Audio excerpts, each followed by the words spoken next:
Stack is a data structure. A stack is defined as the ordered collection of data is called stack.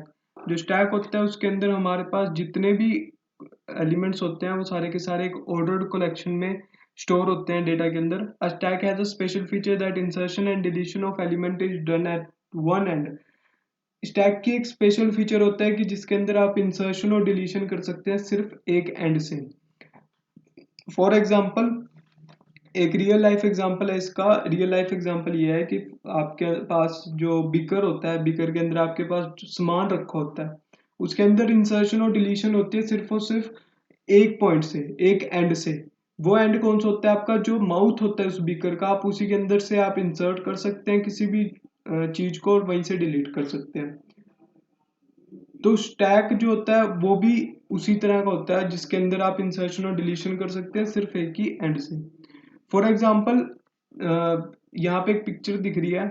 इस picture के अंदर आपके पास जो ये जो स्टैक है वो ये वाला कंटेनर है, ये स्टैक होता है. और जो इसके अंदर ये लाइनें लगी हैं ब्लू कलर की, इसको हम कहते हैं डेटा. इंसर्शन होगी आपकी थ्रू पुश और डिलीशन होगी आपकी थ्रू पॉप. पुश और पॉप क्या होता है? आपका जो डेटा स्ट्रक्चर के अंदर जो इंसर्शन ऑफ एलिमेंट्स होते हैं हम उसको पुश कहते हैं और जो डिलीशन ऑफ एलिमेंट्स होते हैं उनको हम कहते हैं पॉप. तो it is known as the top of the stack. Top of the stack कौन सा होता है? जो आपका टॉप होता है उस स्टैक का, उस बिकर का जो टॉप होता है उसको हम कहते हैं टॉप ऑफ द स्टैक. वहीं से आपकी इंसर्शन भी होती है, वहीं से आपकी डिलीशन भी होती है एलिमेंट्स की. So the insertion of the new element in the stack is known as push. जो इंसर्शन होगी आपकी नए एलिमेंट्स की उसको हम कहते हैं पुश, और जो deletion of the element is known as pop. So it is also known as LIFO. LIFO का मतलब होता है last in first out. Last in first out का मीनिंग ये है कि जो भी आपके पास डेटा लास्ट में गया है, लास्ट में एंटर हुआ है, वही सबसे पहले आपका डिलीट होएगा. फॉर एग्जाम्पल आपके पास जो बीकर होता है, बीकर के अंदर आपके पास बहुत सारी कुकीज पड़ी हैं. तो जो कुकीज आपकी सबसे लास्ट में जाएगी, आप सबसे पहले उसी को बाहर निकालेंगे. तो यही टेक्निक यूज होती है स्टैक के अंदर. जो सबसे लास्ट में आपका एलिमेंट इंसर्ट होता है वही सबसे पहले डिलीट होता है. तो स्टैक जो होता है वो एक डेटा स्ट्रक्चर है, और जो डेटा स्ट्रक्चर है वो एक नॉन प्रिमिटिव डेटा स्ट्रक्चर है. नॉन प्रिमिटिव डेटा स्ट्रक्चर जो होते हैं वो दो टाइप के होते हैं, लीनियर और नॉन लीनियर. और जो लीनियर डेटा स्ट्रक्चर है उसके अंदर आता है आपका stack.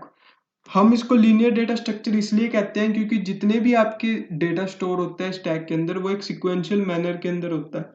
Sequential manner in the sense कि लीनियर वे में आपका एक के बाद एक डेटा स्ट्रक्चर जो है वो आपका स्टोर होता है स्टैक के अंदर.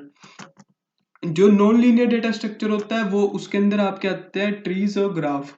उसके अंदर नॉन सिक्वेंशियल वे होता है डेटा को स्टोर करने के लिए. तो जो स्टैक होता है, स्टैक की जो सबसे बड़ी टेक्निक है और जो सबसे बड़ा फीचर है वो यही है कि जो इंसर्शन और डिलीशन होएगी वो आपकी सिर्फ एक एंड से होएगी जिसको हम कहते हैं टॉप. तो a stack is a list of element in which an element में बी इंसर्टेड और deleted only at the one and filled the known as the top of the stack. तो जो हमारे पास जो स्टैक होता है वो आपका होता है एक लिस्ट होती है एलिमेंट्स की, उसको हम कहते हैं स्टैक. जो लिस्ट ऑफ द एलिमेंट्स होती हैं वो आपकी लीनियर वे में होती है, और जो इंसर्शन और डिलीशन होती है वो आपकी सिर्फ एक एंड से होती है. तो ये आपकी डेफिनेशन होगी स्टैक की. So there are the two basic operations of the stack. So पहला ऑपरेशन होता है आपका पुश. पुश का मतलब होता है it is used to insert an element into the stack. जो आपकी इंसर्शन होती है एलिमेंट्स की स्टैक के अंदर हम उसे पुश कहते हैं. पॉप होता है it is used to delete an element from stack. जो डिलीशन होती है आपकी एलिमेंट की उसको हम कहते हैं पॉप. तो आपकी जो रिप्रेजेंटेशन है स्टैक की वो ये है, क्योंकि हमारे पास जो ये जो स्टैक है वो आपका लीफो के ऊपर डिपेंड करता है, जो लास्ट इन फर्स्ट आउट. तो यहाँ पे जो सबसे पहले जो एलिमेंट इंसर्ट किया है वो है 18, फिर उसके बाद 17 एलिमेंट इंसर्ट किया है, फिर हमारे पास 16, फिर 15, 14. तो जो सबसे एंड में इंसर्ट किया हुआ एलिमेंट है 14, हम उसको सबसे पहले डिलीट कर सकते हैं. हमारे पास ये कोई भी वो नहीं होता कि हम सबसे निचले वाला एलिमेंट जो हमने सबसे पहले इंसर्ट किया था हम उसको डिलीट करें. जो हमारे पास सबसे लास्ट में इंसर्ट हुआ है हम उसको सबसे पहले डिलीट करेंगे.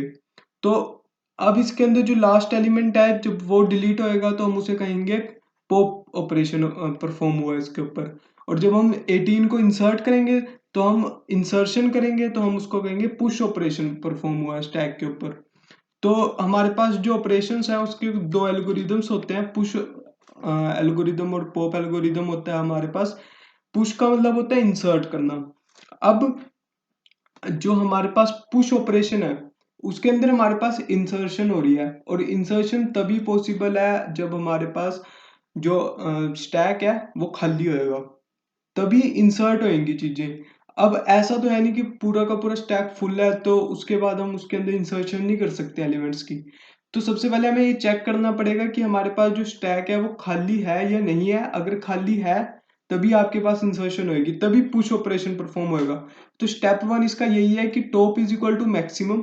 जब आपका टॉप मैक्सिमम है, मैक्सिमम यानी कि पूरा भरा हुआ है, तो हमने प्रिंट करना है ओवरफ्लो कंडीशन और रिटर्न कर देना है। अब जब टॉप आपका पूरा का पूरा भरा हुआ है तो हमने प्रिंट कर दिया कि ओवरफ्लो कंडीशन है, तो हम पुश ऑपरेशन परफॉर्म नहीं कर सकते। स्टेप टू क्या है आपके पास, हमने क्या करना है, हमने टॉप की ओर टॉप प्लस वन पे शिफ्ट कर देना है। उससे क्या होगा कि जो टॉप प्लस वन है वहां पे स्पेस पड़ी है, वहां पे आप एलिमेंट अपना इंसर्ट कर सकते हैं, तो पुश ऑपरेशन परफॉर्म हो सकता है। तो स्टैक के जो टॉप है उसके ऊपर हमने ऐड कर दिया एक आइटम। आइटम यहाँ पे है डेटा, डेटा कुछ भी हो सकता है आपका। तो फिर हम हो गए उसके अंदर रिटर्न। तो ऐसे हमारे पास जो है वो इंसर्शन ऑपरेशन हो गया। इंसर्ट कैसे हो गया, क्योंकि हमारे पास जो टॉप था हमने सबसे पहले चेक किया कि अगर वो फुल है तो हम ओवरफ्लो कंडीशन डिक्लेयर कर देंगे, पर अगर जो वो खाली है तो हम उसके अंदर टॉप के अंदर एक डेटा इंसर्ट कर देंगे, आइटम यानी कि डेटा इंसर्ट कर देंगे।